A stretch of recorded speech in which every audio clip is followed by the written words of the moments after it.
hello लोगोफोर खुलुमबाय नोंथांमोनखौ गिबियावनो गासैखौबो चेनेलाव बरायना लाग्रोनाय जाबाय नोंथांमोननि थाखाय दिनै मोनसे गोजोनथाव खौरां लाबोनाय जादों जोंहा रेलवेनिफ्राय साख्रि ओंखारना फैदों दै NTPC निफ्राय आं नोंथांमोननिसिम दाख्लैबावनो भिडिअ लाबोखादोंमोन जोंहा बे रेलवेनिफ्राय NTPC नि साख्रि ओंखारना फैगासिनो दं होननानै नोंथांमोना दायो नै नुबाय जानांगौ नै जोंहा साख्रिनि एडभार्टाइजमेन्टआ दायो ओंखारना फैबाय दै दा बेनिखायनो बे भिडिअखौल' नोंथांमोना गासैबो जोबजासिम नायलांदो आं नोंथांमोननिसिम साख्रिनि बागै आबुङै खोन्थाहरनो सानदों जोंहा साख्रिनि भेकेन्सिया खैथा दङ मा साख्रिनि नामनि थाखाय जोंहा भेकेन्सि ओंखारना फैदों एप्लाइया जोंहा मालानिफ्राय जागोन बेफोरखौ नोंथांमोना बे भिडिअनि गेजेरजों आबुङै मिथिजोबनो हागोन दै आं नोंथांमोननिसिम गिबियावनो गासिबनिसिमबो गुरै खावलायग्रोनाय थाग्रोबाय नोंथांमोना जुदि सोरबाफोर चेनेलाव गोदानै फैदोंबा जाहाथे नोंथांमोना बेबादिनो भिडिअ मोननो हायो बिनि थाखाय नोंथांमोना गासिबो चेनेलखौ साबस्क्राइब खालामनानै लागायलायबानो जाबाय नोंथांमोना नायनो हागोन नै NTPC जायखौ जोङो फुल फर्माव नन टेक्निकेल पपुलार केटेगरिज होननानै मिथिनाय जायो बे साख्रिखौ ग्रेजुवेट आन्डार ग्रेजुवेट नोंथांमोना गासिबो एप्लाइ खालामनो हागोन दै जोंहा अनलाइन एप्लाइ मालानिफ्राय जागोननो सेप्तेम्बरनि 14 निफ्राय जोंहा अनलाइन एप्लाइ जागोन दै 14 सेप्तेम्बरनिफ्राय अनलाइन एप्लाइ जागोन एप्लाइनि लास्ट डेटआ अक्ट'बरनि 13 थारिखसिम थागोन माने एसे गोबाव सम दंबावो एप्लाइ जानो थाखाय आरो लास्ट डेटआबो जोंहा मास मोनसे होनानै दोनखादों दै दानिया फैदो जोंहा साख्रिनि नामफोरा मा दङ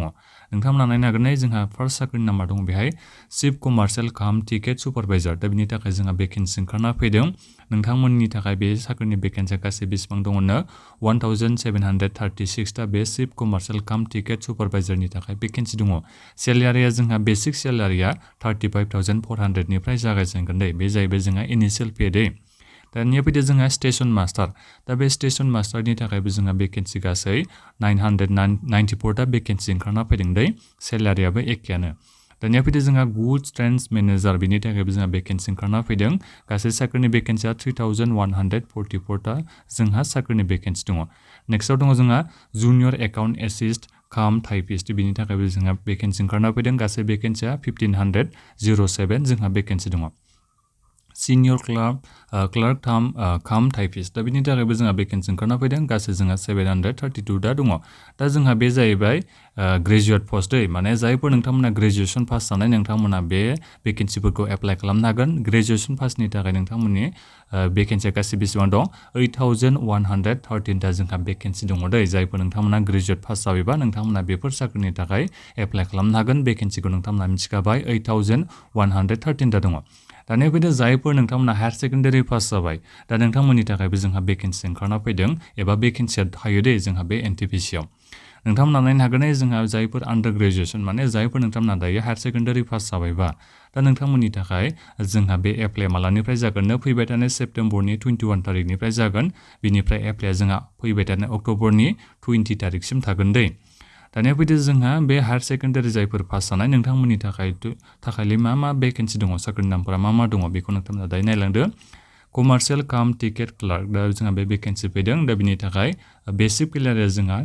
सेलारिया 21,700 निफ्राय जागायजेनगोन दै दा बिनिफ्राय बैसोफोरखौबो नोंथांमोननिसिम होखादों 18 बोसोरनिफ्राय नोंथांमोना गासिबो बे साख्रिनि थाखाय एप्लाइ खालामनो हागोन नोंथांमोननि थाखाय भेकेन्सिया गासै 2022 दा दङ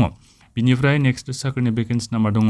एकाउन्ट्स क्लार्क काम टाइपिस्ट दा बिनि थाखायबो नोंथांमोननि भेकेन्सिया गासै 361 ता दङ दै बिनिफ्राय जुनियर क्लार्क काम टाइपिस्ट दा बिनि थाखाय जोंहा गासै भेकेन्सिया 990 ता दङ नेक्स्टआव दङ ट्रेन्स क्लार्क दा बे ट्रेन्स क्लार्कनि थाखाय जोंहा साख्रिनि भेकेन्सिया गासै 72 ता दङ दा बेवहाय नोंथांमोना दाजाबबा नायनो हागोन 3445 ता जोंहा भेकेन्सि दङ जायफोर नोंथांमोना हायार सेकेन्डारि पास जाबायबा नोंथांमोना बेफोर भेकेन्सिनि थाखाय एप्लाइ खालामनो हागोन दै दा बिथ' जाहैबाय जोंहा भेकेन्सिफोरा बिनिफ्राय सेलेक्सन प्रसेसआ बोरै जागोन बेफोरनि दासिमबो फुल नटिफिकेसन ओंखारना फैथ'वाखै दायो जोंहा सर्ट नटिसखौ बिथांमोना होखाबायानोसै जिखियानो जाया मानो नोंथांमोना बेखौ मिथिखाबाय आरो दायो बेसेबां जोंहा साख्रिनि भेकेन्सिया दङ एप्लाइ मालानिफ्राय जागोन बेखौ नोंथांमोना दायो मिथिजोब्बाय आरो बैसोआ जोंहा 18 बोसोरनिफ्रायनो एप्लाइ खालामनो हागोन आरो मोनसे मोजां बाथ्रा जोंहा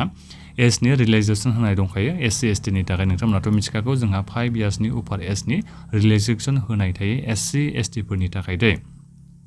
दा बे एडभार्टाइजमेन्टआव बेखिनियानोमोन साननैसोनि उनाव जोंहा फुल एडभार्टाइजमेन्टआ फैगोन जेरै जोंहा बे